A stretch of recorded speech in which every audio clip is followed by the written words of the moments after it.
જો હું તમને કહું કે સવારે ઉઠતાની સાથે તમે જેટલી પણ વસ્તુ જોવો છો, અનુભવો છો, એ બધી જ વસ્તુ સિવાય પણ એક દુનિયા છે. જી હા, તમે જેટલું પણ અનુભવ કરો છો એ તો માત્ર 5% છે. એના સિવાયનું 95% વર્લ્ડ તમે એને હું જાણતા જ નથી. એટલે જે દેખાય છે હકીકત નથી, પરંતુ એની પાછળ પણ એક દુનિયા છે, એક એનર્જી છે. એનર્જીનું નામ છે ડાર્ક એનર્જી.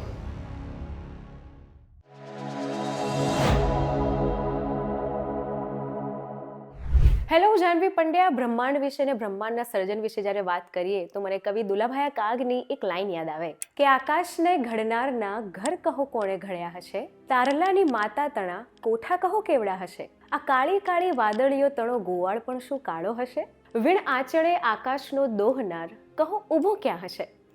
કવિ દુલાભાઈ કાગ. આપણે જ્યારે બ્રહ્માંડના સર્જનની વાત કરીએ એટલે આધ્યાત્મિકતા પ્રમાણે આપણે ભગવાનને યાદ કરીએ, પરંતુ વૈજ્ઞાનિક સતત એક શોધમાં હોય છે કે ભગવાને પણ આ રચના કેવી રીતે કરી હશે, જેને નામ આપણે આપીએ છીએ સાયન્સ. આ સાયન્સને લઈને વૈજ્ઞાનિકો કંઈક ને કંઈક શોધતા જ રહે છે. એ રચના પર હોય, સૃષ્ટિ પર હોય કે બીજા કેટલા એવા પર્યાય છે કે જેને માટે થઈને વૈજ્ઞાનિકો કંઈક ને કંઈક શોધખોળ કરતા જ રહેલા છે. પ્રશ્ન તો આપણને પણ થાય કે આ નભનો ચંદ્રમો નીચે કેમ નથી પડતો? કારણ કે આપણે તો જે વસ્તુ ઉપર ફેંકીએ તે નીચે આવે છે.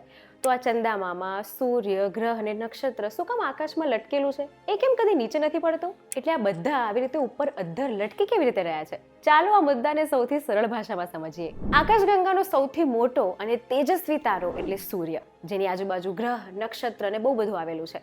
વૈજ્ઞાનિકો કહે છે કે બ્રહ્માંડમાં આવી એક નહીં પરંતુ અસંખ્ય આકાશગંગા છે અને સૂર્ય જેવા બીજા કેટલાય તેજસ્વી તારા, એનર્જી સોર્સવાળા તારાઓ પણ છે. પણ કેટલી આકાશગંગા હશે, કેટલા તારા હશે, કેટલા નક્ષત્ર હશે, અને જો છે તો એ લોકો કદી અથડાતા કેમ નથી? એ બંને વચ્ચેનું ડિસ્ટન્સ મેન્ટેન કોણ કરે છે? એટલે આવો સામાન્ય પ્રશ્ન જો વિચારીએ તો તમને ને મને થાય એવો જ પ્રશ્ન વૈજ્ઞાનિકોને પણ થયો.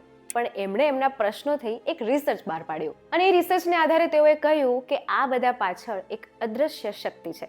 જી હા, એ અદ્રશ્ય શક્તિનું નામ છે ડાર્ક એનર્જી અને ડાર્ક મેટર. એક એવી એનર્જી કે ગેલેક્સીમાં રહેલા તમામ તારાઓને, ગ્રહ નક્ષત્ર મંડળોને એકબીજાથી દૂર પણ રાખે છે અને એકબીજા સાથે જકડી પણ રાખે છે.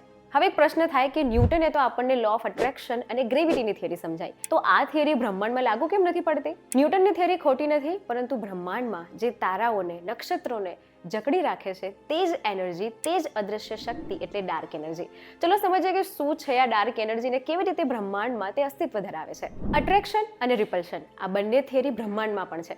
કદી એવું સાંભળ્યું છે કે ચંદા મામાને થયું કે લાવને પૃથ્વીબેન બહુ મને યાદ કરે છે, કે પૃથ્વી પર રહેતા મારા ભત્રીજાઓ મને બહુ યાદ કરે છે, તો હું થોડું નજીક જઈ આવું? કાં તો પછી એવું થાય કે ના, મજા નથી, આજે મંગળનો આંટો મારી આવું. એવું કોઈ દિવસ તમે સાંભળ્યું છે? જે જ્યાં છે, જેટલા કિલોમીટરના અંતરે છે, જે રીતે એમની ગોઠવણી છે, એ લોકો તે રીતે જ રહે છે.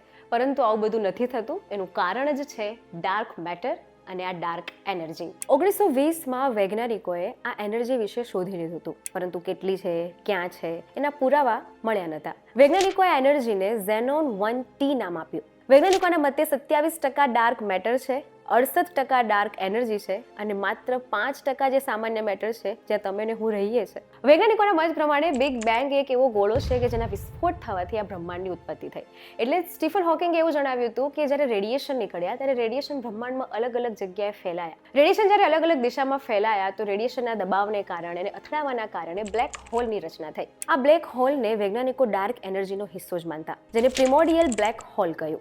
બ્રહ્માંડના અલગ અલગ જગ્યાએ બહુ જ બધા બ્લેક હોલ છે, પરંતુ આનું કોઈ પ્રમાણ નથી. વૈજ્ઞાનિકોએ હજી સુધી કંઈ પ્રમાણ આપી શક્યા નથી. હંમેશા એવું માનવામાં આવતું કે ભાઈ બ્રહ્માંડ હંમેશા એક્સપાન્ડ જ થશે, પરંતુ દક્ષિણ કોરિયાના વૈજ્ઞાનિકના નવા અભ્યાસ મુજબ ભવિષ્યમાં બ્રહ્માંડ ફેલાવાને બદલે એટલે એક્સપાન્ડ થવાને બદલે કોન્ટ્રેક્ટ થશે, સંકોચાવા લાગશે.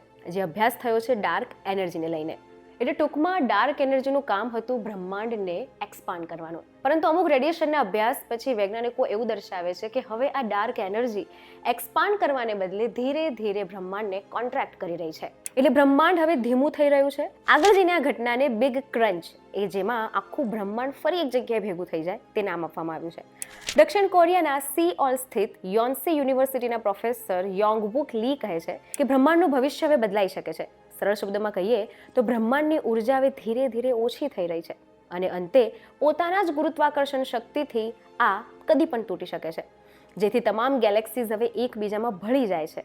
વૈજ્ઞાનિક એવું માને છે કે બ્રહ્માંડની શરૂઆત લગભગ 13.8 અબજ વર્ષ પહેલા બિગ બેંગથી થઈ હતી. પહેલા એવું માનવામાં આવતું હતું કે બ્રહ્માંડનું વિસ્તરણ ધીમે ધીમે ઓછું થઈ રહ્યું છે, પરંતુ 1998માં ડાર્ક એનર્જીની શોધ બાદ આ વિચાર બદલાઈ ગયો.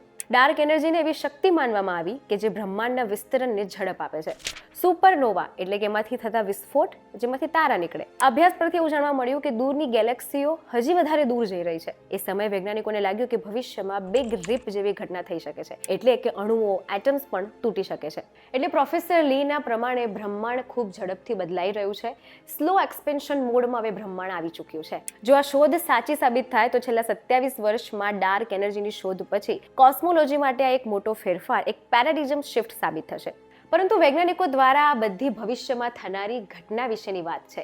હાલ તો આવું કશું જ થવાનું નથી, કારણ કે હજી આ ઘટના થવાને 19.5 બિલિયન વર્ષ એટલે ઘણા જ બધા વર્ષો બાકી છે. પરંતુ આ પરિણામને સાચા પડવા માટે પ્રોફેસર લીની ટીમ ઇવોલ્યુશન ફ્રી ટેસ્ટ કરી રહી છે. ગેલેક્સીના અભ્યાસ માટે સેમ એજ વાળા લોકો ભેગા થશે અને આના વિશે આગળ શોધ કરશે. આ તમામ ડેટા વેરાસી રૂબિન ઓબ્ઝર્વેટરીમાંથી મળવાના છે, જ્યાં દુનિયાનું સૌથી મોટું શક્તિશાળી ડિજિટલ કેમેરા આવેલું છે, જે 5 વર્ષમાં 20,000 નવા સુપરનોવા હોસ્ટ ગેલેક્સીઝને શોધી લેશે. એટલે આ અભ્યાસ અને શોધ આવનારા વર્ષોમાં બ્રહ્માંડ કેવું થશે એની આધારે છે. હાલ તો આવું કંઈ થવાનું નથી, પરંતુ શક્યતા ચોક્કસ ઊભી કરે છે કે આવનારા વર્ષોમાં બ્રહ્માંડ હવે એક્સપાન્ડ થવાની જગ્યાએ ધીરે ધીરે કોન્ટ્રાક્ટ એટલે સંકોચાતું જશે. તો આ હતી ડાર્ક એનર્જી અને ડાર્ક મેટરની વાત, વૈજ્ઞાનિકોએ કરેલી શોધ વિશે કે આવનારા વર્ષોમાં બ્રહ્માંડ કેવી રીતે એક્સપાન્ડ થવાની જગ્યાએ કોન્ટ્રાક્ટ એટલે કે સંકોચાતું જશે. આવા જ ઇન્ફોર્મેટિવ વિડીયોઝ જોવા માટે જોડાયેલા રહો વીટીવી ડિજિટલ સાથે.